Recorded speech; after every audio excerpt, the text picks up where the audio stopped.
গুম নির্যাতনের ঘটনায় শেখ হাসিনার বিচার চেয়ে আন্তর্জাতিক অপরাধ ট্রাইব্যুনালে অভিযোগ দায়ের করেছেন বাংলাদেশ জামায়াত ইসলামীর সাবেক নায়েবে আমির দেলোয়ার হোসেন সাঈদীর মামলার অন্যতম গুরুত্বপূর্ণ সাক্ষী সুখরঞ্জন বালী।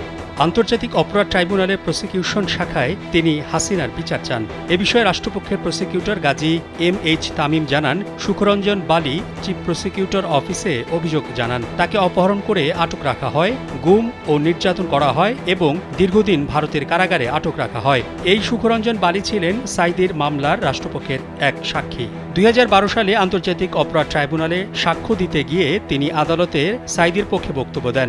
এর কিছুক্ষণ পরেই তিনি আদালত চত্বর থেকে নিখোঁজ হয়ে যান। স্যান্ডেলিনা সো, রূপচর্চায় আভিজাত্য।